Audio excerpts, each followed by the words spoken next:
Olá, nesse vídeo eu vou apresentar o conceito de dithering, uma técnica visual usada para simular tons contínuos usando apenas cores limitadas. Essa técnica foi muito utilizada em impressoras antigas e monitores antigos também, e hoje ela ainda tem aplicações estéticas e técnicas interessantes. Basicamente, o que é dithering? O dithering surgiu como uma solução para dispositivos que não podiam mostrar muitos tons de cinza ou de cores. Em vez de mostrar um cinza claro, por exemplo, o sistema alternava pixels pretos e brancos para simular esse tom. É uma forma de ilusão de ótica digital. Então, por exemplo, nessa imagem a gente pode observar que ela é composta simplesmente de pixels brancos ou pretos, mas pela disposição e distribuição desses pixels a gente consegue simular tons desde um branco dos olhos dessa pessoa, ou mais próximo da pele, quanto tons de cinza intermediários, como aqui no sombreado dos olhos. Como é feito o dithering? Existem alguns algoritmos especificamente para fazer o dithering digital. Dentre eles, a gente pode observar alguns que estão dispostos aqui.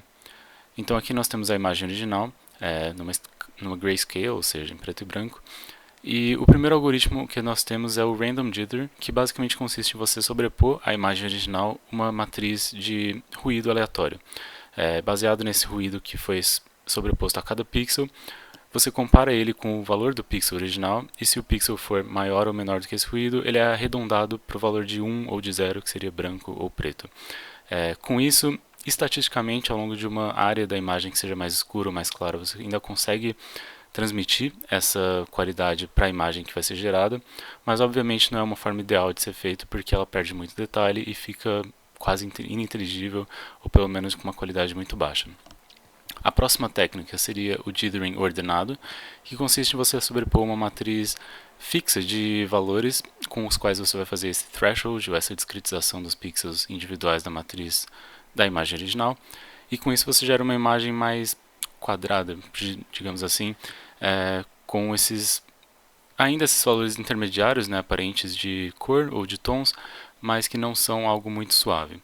E por fim você tem o método de Floyd-Steinberg, ou de dithering com difusão de erro, que consiste em você fazer essa mesma sobreposição de valores fixos aos pixels individuais, mas também levar em conta essa, justamente, segundo o nome, difusão de erros, ou seja, você pega o erro que foi feito na discretização de um pixel individual e espalha ele para os pixels ao redor, de forma que ao longo da implementação na imagem inteira você vai acabar tendo um efeito que se aproxima mais da imagem original e gera uma transição mais suave e mais elegante das cores originais.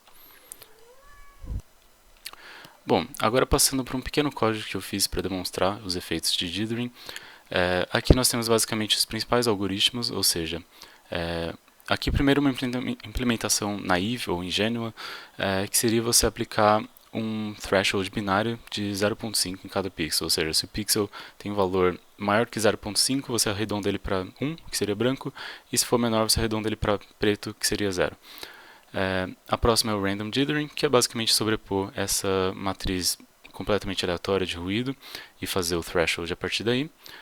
E o próximo método seria o do Ordered Dithering, que seria você sobrepor essa matriz com valores de 0 a 15 sobre a imagem inteira e fazer o threshold dessa forma de maneira ordenada, como o próprio nome sugere. E por fim, a forma mais elegante, né, um pouco mais complexa aqui, que seria do Floyd-Steinberg, ou difusão de erro, que justamente você leva em conta a quantização de erro que você faz em cada aplicação de threshold para os pixels e distribui essa quantização para os pixels adjacentes na imagem. Isso gera um efeito mais suave, mais gradativo, mais fidedigno à imagem original. Então, nós vamos aqui executar esse código, escolher uma imagem para executar ela sobre e ver os resultados que a gente consegue gerar.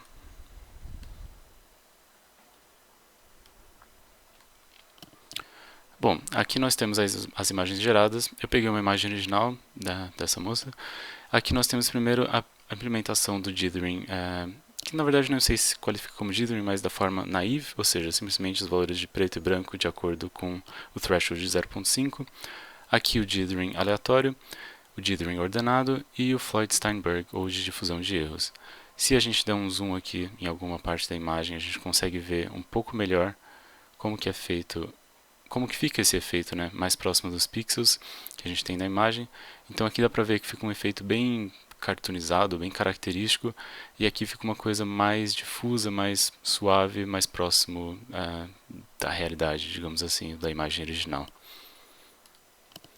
E bom, agora voltando para as aplicações atuais de dithering, né? Então hoje em dia, obviamente essa técnica não é mais muito necessária, nossas tecnologias já ultrapassaram muito essas limitações, mas o dithering ainda é utilizado para efeitos de artísticos ou de compressão de imagens.